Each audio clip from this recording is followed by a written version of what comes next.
Hola, soy Manuel Hernández, soy licenciado en biología, licenciado en psicología y el creador del modelo Parcube. Y quiero invitarte a este podcast para que compartas conmigo los temas que me apasionan, la neurobiología, el trauma y el apego.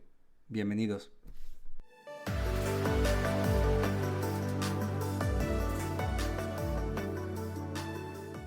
Hola a todos, bienvenidos de nuevo en este segundo podcast de esta temporada del año 2023, donde os quiero hablar de un tema que nos atañe a todos de una manera total y definitiva. Es un tema que a mí me apasiona, que llevo muchos años siguiendo y que espero que os guste e interese tanto como a mí.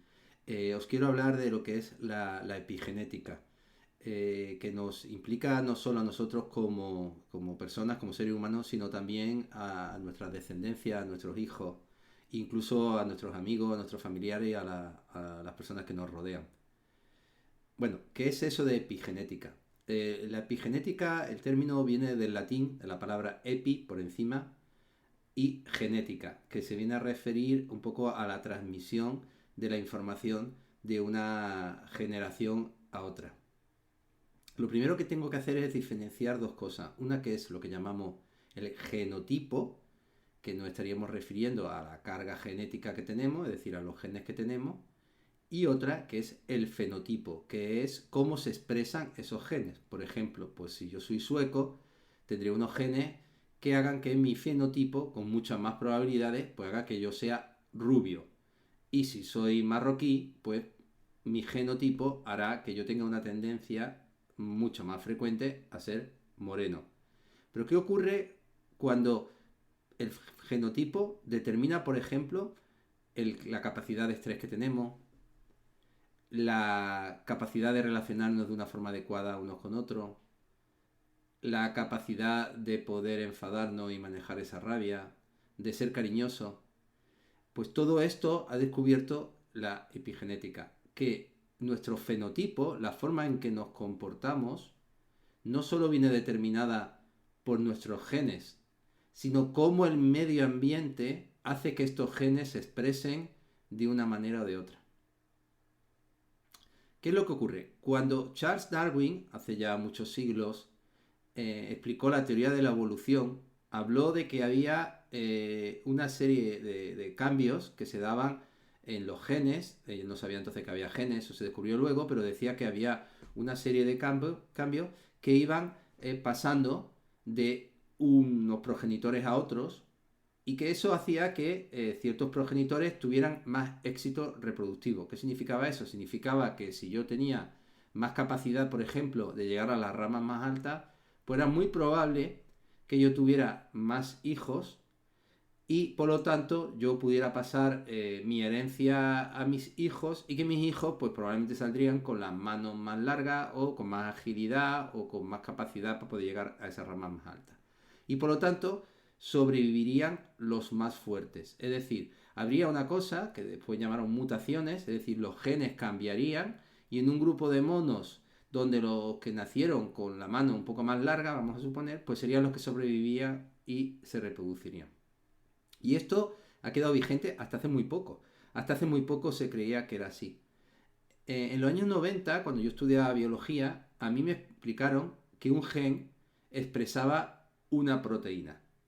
¿Qué significaba eso? Significaba que yo nacía con una serie de genes y que esos genes iban a expresar una serie de proteínas. Y estas proteínas pues me van a constituir, como he explicado antes, el color de mi pelo, la altura mía o el que yo cogiera sobrepeso.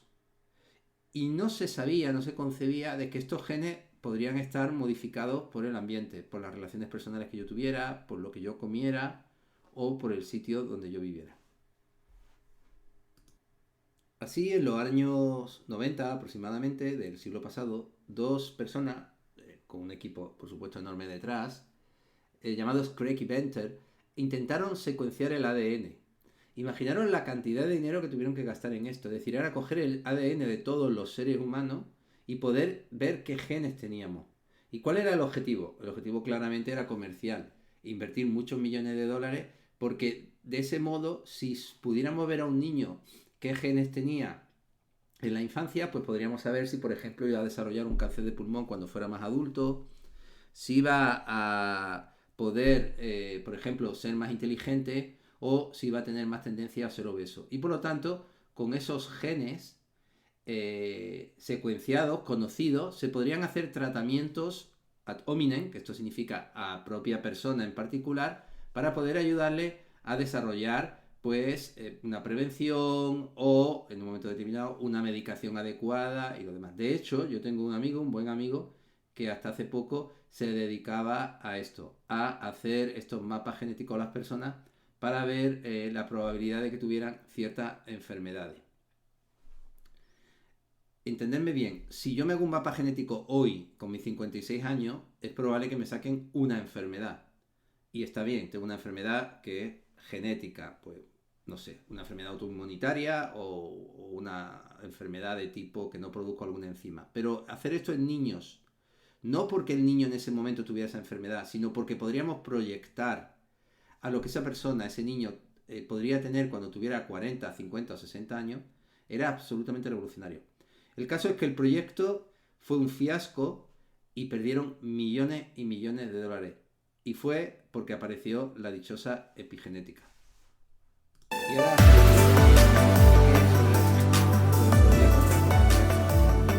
lo que se descubrió más adelante es que los genes se expresan no solo por la característica que tenemos, son no solo por dentro de nuestra vida. Lo que varía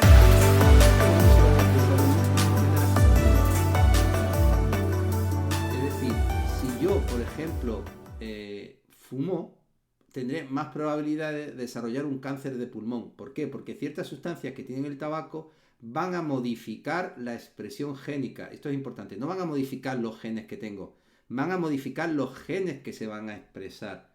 Y van a hacer que esos genes que se expresen den más probabilidad de que en un momento determinado ciertas células se vuelvan locas y yo desarrolle un cáncer de pulmón.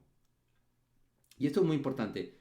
Las personas pueden tener una predisposición genética, pero no significa que se vaya a desarrollar la enfermedad. Significa que si hay ciertas circunstancias ambientales, se podrá dar o no. Bien, y ahora vámonos un poquito a explicar cómo funciona esto. Bien, hay unas sustancias que se llaman histonas, que son unas proteínas, que el ADN son dos cadenas, y cuando estas dos cadenas se abren, la histona va leyendo el ADN. Lo va leyendo. Y la histona no puede leer todos los genes que hay. De hecho, la mayoría de los genes que tenemos no sirven para nada, son puros rellenos. Solo hay unos pocos que son interesantes. ¿Cómo sabe la histona, esta, que es como una especie de vagoncito que fuera en un raíl, ¿no? Girando una y otra vez por todo el ADN, por una de las ramas, qué, qué ADN es secuenciable, qué ADN es el que tiene que leer y cuál tiene que ignorar para producir una proteína? Pues esto lo sabe porque hay ciertos moléculas de ADN que están metilizadas. Es decir, tienen un metilo, es un radical químico que hace que la histona deje de leerlo.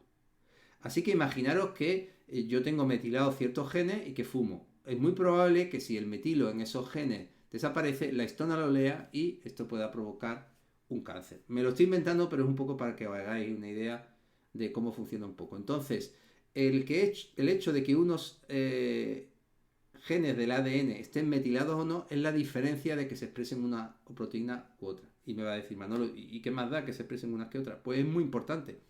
Si yo, por ejemplo, me implico más en la crianza de mis hijos, yo voy a hacer que mi ADN genere más oxitocina. No significa que yo no tuviera los genes ahí para expresar la oxitocina, significaba que esos genes estaban dormidos. Al cuidar de mi hijo, esos genes, digamos, se van a despertar, se van a desmetilar y van a hacer que la histona los lea y haga que yo produzca más oxitocina. Y producir más oxitocina, pues va a significar que yo sea más cariñoso, menos agresivo, más empático y demás. Lo interesante de estos estudios es que fueron descubiertos casi por casualidad. Bueno, ya sabéis que la inmensa mayoría de los grandes avances científicos han sido por casualidad. Y fue una autora que se llama Raquel Yehuda, que es una señora muy elegante, muy guapa, muy atractiva, muy inteligente. Yo la he visto en Nueva York, en Londres y en Roma, y me parece una persona con una comunicación brutal. Además, por ejemplo, ha escrito un libro de espiritualidad con su propio rabino. Es decir, una persona muy, muy, muy interesante. Y esta señora Raquel Yehuda es judía, como su nombre indica, y vivía en un barrio de Nueva York. Y lo que vio es que ella era médico y empezaron a venirle amigos suyos de la infancia, personas que habían crecido con ella en el barrio y venían con trastornos de estrés postraumático, pero que no tenían ninguna explicación a ese trastorno de estrés postraumático. Es decir, no había ocurrido nada significativo en su vida que explicara el por qué esos chavales tenían trastorno de estrés postraumático.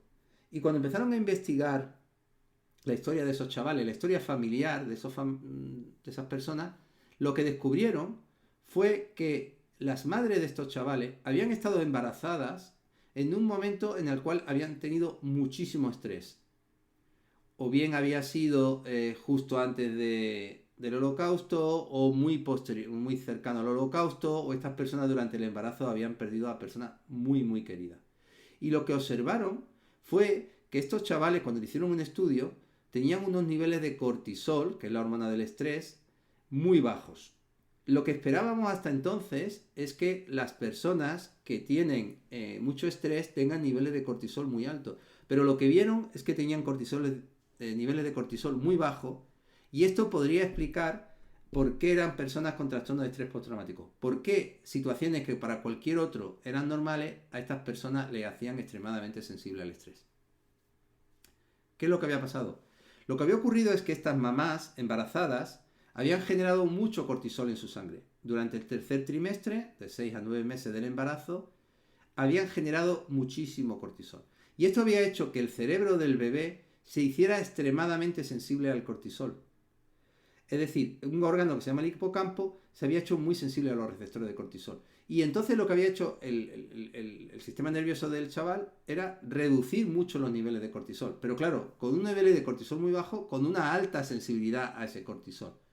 Conclusión, si las madres tenían mucho estrés durante el embarazo, estos chavales cuando nacen, aun teniendo niveles de cortisol muy bajos, van a tener una respuesta al estrés excesivamente elevada. Es como si la naturaleza les dijera, oye, tu madre ha estado muy estresada, por lo tanto tú vas a estar sometido a una vida muy estresante y te voy a hacer especialmente sensible al estrés. Bueno, esto es una hipótesis muy interesante, muy atractiva, pero ocurrió algo terrible que también supuso un gran avance para la ciencia, y fue el 11 de septiembre. El 11 de septiembre sabéis que unos aviones se estrellaron en Nueva York contra las Torres Gemelas, que hubo muchísimos muertos, hubo muchísimos heridos, fue un impacto emocional enorme para todo el mundo, muchas personas perdieron seres queridos. Y lo que hizo Raquel Yehuda fue buscar a madres que estuvieran embarazadas, que estuvieran cercanas de algún modo física o emocionalmente a esa tragedia del 11S. Y les observaron los niveles de cortisol durante el embarazo. Y efectivamente vieron que los niveles de cortisol eran muy altos. Pero es que cuando los niños nacieron, vieron que los niveles de cortisol eran extremadamente bajos. Pero también eran niños extremadamente sensibles a cualquier estimulación externa. Con lo cual se demostró científicamente que las personas que estando embarazadas tienen muchísimo estrés pueden pasar este estrés o esta sensibilidad al estrés a sus propios hijos. Así que madres, abuelas y personas que todavía no tenéis hijos, tenéis que ser conscientes de la importancia que es cuidarlo durante el embarazo, especialmente durante ese último trimestre, porque ese estrés puede afectar a vuestro hijo. No significa que no sea reversible, se puede modificar, pero si prevenimos, pues mejor que curamos. ¿Qué ocurrió posteriormente? Otro autor en Canadá, Michael Meney, lo que hizo fue estudiar ratones. Y dentro de los ratones hay ratones que son buenas mamás y ratones que son malas mamás. ¿Y cómo sabemos que una mamá es buena mamá o es mala en los ratones? Porque lamen mucho a los hijos. El número de lamidos que le dan a los hijos nos indican el grado de buena madre o mala madre que es.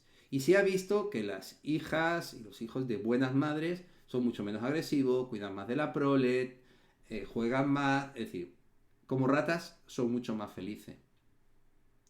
Se cogió a una hija recién nacida de una ratita que era una mala mamá, y se le ponía a que le criara una buena mamá. Y se veía que esta hija de la buena mamá crecía feliz, jugando, es decir, exactamente igual que los hijos o los hermanos, hermanastros que tenía esta mamá. Me diríais, bueno, Manuel, pues muy bien, pero esto cómo sabemos que es genético, cómo sabemos que no es aprendido, o sea, cómo sabemos que una mamá que cuida de su hijo, pues puede hacer que el niño sea feliz.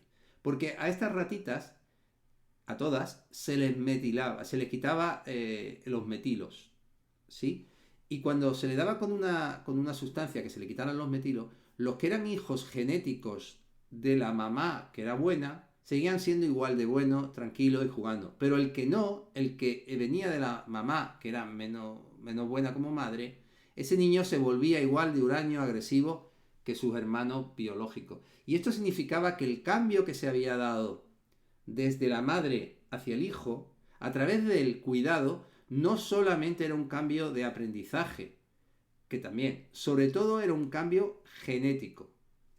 Y lo importante de esto es que esa rata, hembra o macho, sobre todo si es hembra, cuando tenga crías, ese cambio genético queda permanentemente. Ya a la siguiente generación, su siguiente camada, la camada que tenga cuando sea adulta, sí que estará genéticamente adaptada a ser una buena madre. Esto es fundamental en todo lo que tiene que ver con la transmisión intergeneracional del trauma. ¿Por qué? Porque yo puedo tener una genética más defectuosa. Puedo tener una genética, digamos, que me haga más proclive a tener estrés, depresiones. Por ejemplo, sabemos que las personas que tienen el alelo corto del gen SH7, creo que es, van a tener menos serotonina y más tendencia a la depresión. Pero ¿qué ocurre? Que yo puedo generar esa serotonina, amplificarla de forma genética. ¿Cómo? Con buenas relaciones, cuidándome y haciendo las cosas bien. Se ha visto también en monos, con un experimento parecido al Michael-Meney, que cuando se cogían a monitos que eran agresivos, que estaban solos, y se ponían en contacto con monos que no eran agresivos, sabéis que los monos pasan mucho tiempo acicalándose, eso para ellos es el mayor factor. Nosotros nos pasamos el día tocándonos el pelo también porque venimos de los monos. Los monitos se tocan mucho y cuando se le ponían a este mono agresivo con monos que le acicalaban, el mono se relajaba muchísimo en su comportamiento. Pero es que se vio también que el cambio era epigenético, que se producía un cambio a nivel de los genes. Es decir, nuestro comportamiento con nuestros hijos, con nuestros amigos, con nuestra familia, influye muchísimo en los genes de ellos.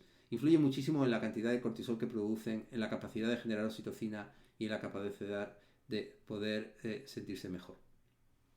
Entonces, ¿qué significa esto? Significa que venimos con una carga genética, pero que no nos determina, nos condiciona y que tanto la genética, la epigenética y el tipo de apego que hagamos con los demás, especialmente con nuestro hijo, va a determinar mucho el hecho de que puedan estar sanos psicológicamente. Muchas veces me escribís por el Facebook o me mandáis correo o me preguntáis por las redes sociales, por Instagram, Manolo, ¿y esto se puede cambiar? ¿Esto es modificable? Por supuesto. Claro que se puede modificar, pero exige un cambio en el cuidado, exige un cambio en observar a cómo se comportan, en jugar con ellos, en dedicarles tiempo, en preocuparnos de lo que les pasa. Y esto es absolutamente reversible. Y no solo os hablo del estrés, o hablo del TDAH, o hablo de un montón de cosas. Cuando alguien os diga que una enfermedad psicológica es genética, vamos a ver, es verdad. Pero es cierto también que se puede modificar a mejor, muchísimo, incluso erradicarla del todo, con unos buenos cuidados en las relaciones personales, en las relaciones de apego. Por lo tanto, nunca lo olvidéis. La genética nos condiciona, no nos determina, porque la epigenética ha demostrado de que esos cambios genéticos son posibles en nuestra propia vida, en el proceso vital en el que vivimos. Así que espero que os haya ayudado, espero que os ayude a entender la importancia que tiene el tener un buen apego, el apegarnos a personas sanas y a cuidarnos. Así que muchísimas gracias y hasta muy pronto.